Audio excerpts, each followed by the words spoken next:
So welcome, thank you so much for coming. My name is Aaron Biles. I'm the Deputy Director of the Gulf Restoration Network. With me is Cheyenne Jurasek of Texas Injured Workers. I know that in the past year, a lot of folks who thought about the Gulf of Mexico, they've thought about the BP drilling disaster, and I think that's appropriate. Clearly it is the worst environmental, industrial accident we've seen in U.S. history. And actually, in the world's history, there's more oil that has been released into the environment because of the BP disaster than any time, second only to when Iraq basically released oil intentionally in the first Gulf War. So it is amazing that the nation has moved on so quickly, and while the Chilean miners being trapped did not magically make the oil disappear, it certainly made the media disappear, which I think makes sense. They're disasters; they need to be covered. There's a finite amount of news reporting infrastructure, and Gulf still oiled is not exactly much of a news hook, right? There's been a lot of news though. But what we want to do with this panel is talk a little bit about the things that are going on, kind of before and after and during the BP disaster in terms of how the oil industry affects the Gulf of Mexico. And so I'm going to talk just for 10 minutes or so, then hand it over to Cheyenne, and then we'll see where we're at that point. So a little bit about GRN, the Gulf Restoration Network. We're a 16-year-old environmental organization, so we're older than some of you maybe. And that will say that the Gulf has needed restoring since before BP, since before Katrina and Rita in 2005, since before, it's really before us. We were created because there was a very clear need. A couple of issues that happen in the Gulf of Mexico. One is that we have a dead zone the size of New Jersey that happens every single summer. Does anyone know what a dead zone is? It's also called, thank you, it's a hypoxic zone. It's an area in the Gulf that is so low in oxygen that fish have to either flee from it or they'll die. Because fish, even though they're underwater, need oxygen. I said biology. So the reality of it is, though, that's not something that is just a purely natural phenomenon. That's being fueled by the Corn Belt. The fact that we have all these farms that drain into the Mississippi River and flow into the Gulf, all that farm runoff, the nutrient fertilizer, that pollution, it does its job when it gets into the Gulf. It creates plant growth. And so you see these massive algae blooms. We flew over it about a month ago. Huge brown blooms as far as the eye can see. That's algae. That algae is going to die. When it dies, it decomposes. When it decomposes, it removes oxygen from the water column, and you've got an area that is oxygen starved. So that's the dead zone, and it's not good. Then the other thing that we've got going on in the Gulf that I think is incredibly significant and probably more relevant to this session is the coastal wetlands crisis that the north central Gulf of Mexico is experiencing. So the north central Gulf is really an amazing amazing place. It is about 40% of the nation's coastal wetlands exist based on the Mississippi River. So the Mississippi River, which actually built all the land south of Baton Rouge. So if you've ever been to New Orleans or Louisiana, it looks like a boot, right? That foot of that boot, the sole of that boot was all land that's basically created over the past 6,000 years by the Mississippi River. So the river would flood every spring, or every spring-ish, and it would put out sediment. If you've ever seen the river, it's brown, and that's not just because of the pollution, it's brown because of the dirt. The amount of runoff that it carries from the 31 states that it drains is a lot of topsoil, and when it overflows its banks, it builds up land. Pretty cool, really. The problem is, in 1927, we had a huge flood, and that huge flood inspired the nation to say, we're not going to let the river flood again, because it flooded an incredible amount of people out of their homes and businesses, and it took a lot of resources to help people out. So the Corps of Engineers was charged with keeping the Mississippi River from flooding again, and they built a series of federal levees along the river. They were very effective levees. They held the river in place. They also built jetties on the mouth of the river to kind of keep the river from shoaling. So if the river gets too shallow, boats can't go up the river. If boats can't go up the river, they can't get the grain, they can't bring the coffee, bring out the steel, all the commerce that's on the Mississippi River, which is phenomenal. Like, we wouldn't have a nation's breadbasket in a bunch of landlocked states without the Mississippi River being able to service those states and all that shipping and all that grain. So it's pretty amazing. If you're like me, you need coffee. In here, start the day, every day with coffee. You're an addict, just say it. I am an addict, and New Orleans is the second largest coffee port in the nation. So it's kind of important from a commerce perspective. But after we built those levees, we kept the river from flooding. We basically doomed all the marsh that it had built, the land it had built, to slowly sink into the Gulf of Mexico. And I mean slow. Like, this would have been like a 1,000-year problem. But, and here's where I get to what's related to this topic. After we built those levees, we found oil. We found oil in Texas and Louisiana, Spindletop, the first big gusher. Then they kind of got the oil on the land, and they're like, hey, maybe there's oil out in the marsh. So they went to go look for oil in the marsh, and they found it. And they dredged 10,000 plus miles of oil and gas canals through that marsh system.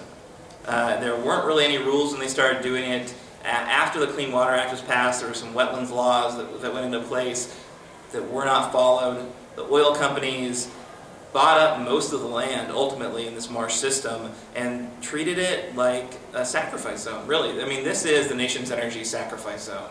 And I know there's a lot of competing sacrifice zones. I mean, if we've seen Appalachia, we know what's happened with mountaintop removal mining. But this was, the first one. So we get to claim credit there. But the oil industry had complete disregard to how that marsh system functioned.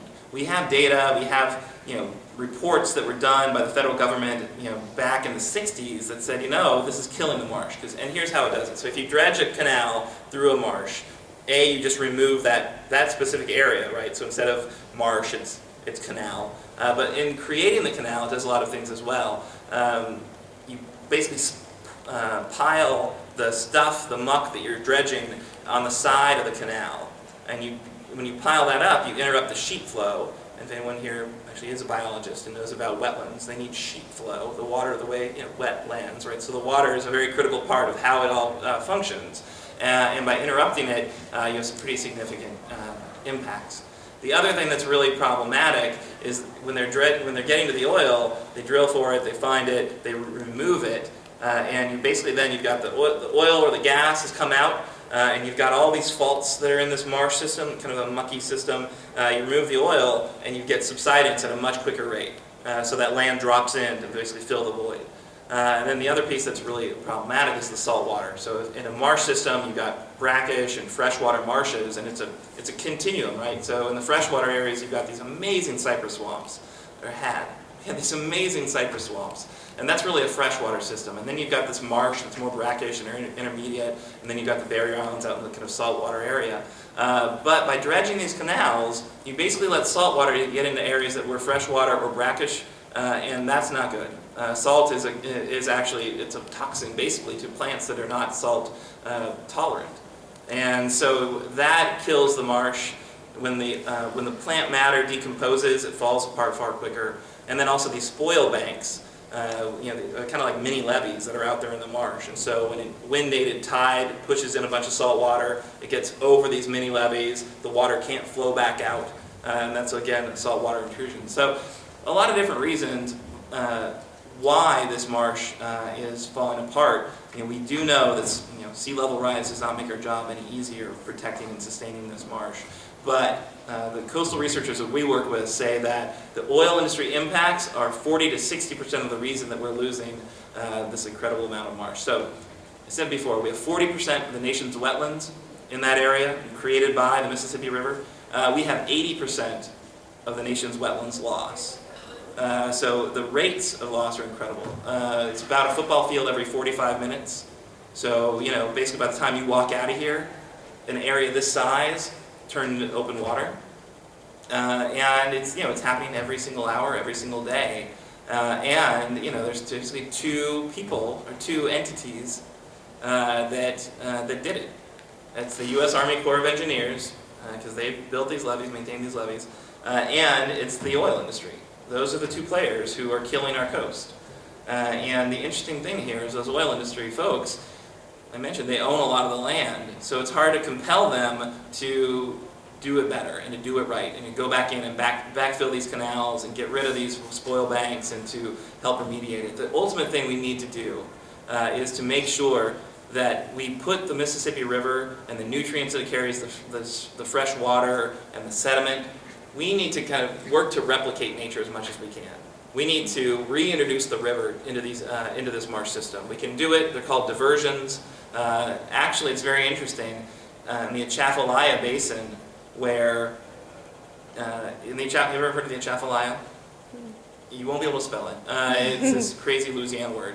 But it's a third of the Mississippi River drainage splits off north of Baton Rouge, and it goes down this Atchafalaya area. And if you like swamps, like this is the place. This is it makes the Everglades look like a petting zoo. It is this crazy, wild ecosystem. But the reason it's actually still a swamp and it's still an ecosystem that's intact, even though the oil industry's been there, is we didn't levee that river. We let that river do its own thing. We built levees, but we built miles off the main stem of the river. So it gets to do its river thing, and it's building land. Right now, in the face of sea level rise, it is building land. So if we get out of the way, nature can do this. So I don't tell you this story to depress you. I tell you the story to give you something to help us fight for, because I think we can, in fact, use these nutrients to make this area healthy again. But we're running up against the oil industry, we're running up against the Corps of Engineers, so that basically the biggest corporations in America and the world really, and the Corps of Engineers, which is the Army, and it's also something that is directed by Congress, so there's some challenges there. But if we don't actually reverse course here, this land is going to be lost, this marsh is going to be lost. It fuels the nation's most important fishery.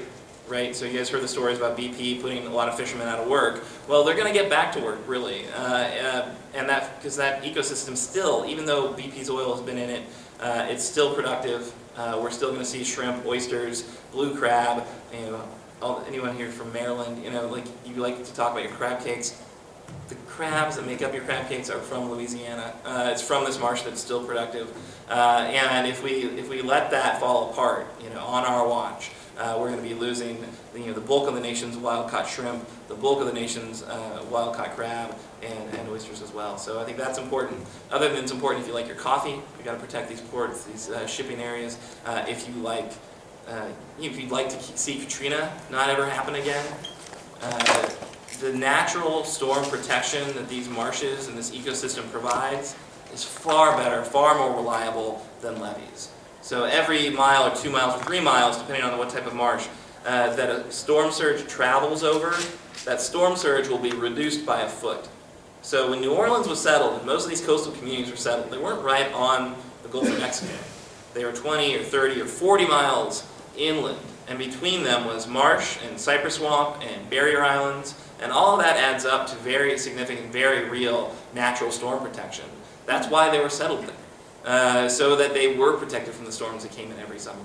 But as we lose that marsh, we lose our natural protection, and all we're left with are these levees, which clearly aren't really that good if you remember Katrina 6 years ago. So I think that's our charge right now, and I think it's certainly something that it's worth the nation's attention, if and only if, because the nation did it, right? You guys all benefited from it. Who used some oil products today?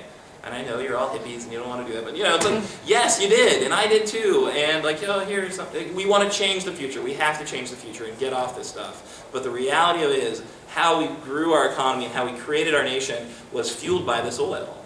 And while some people in Louisiana certainly got rich off it, a lot of folks in Houston got rich off it, folks in Dallas, folks in The Hague, these international corporations did incredibly well by destroying our marsh. So it's in my mind, it's like the nation broke it, the nation needs to fix it as well.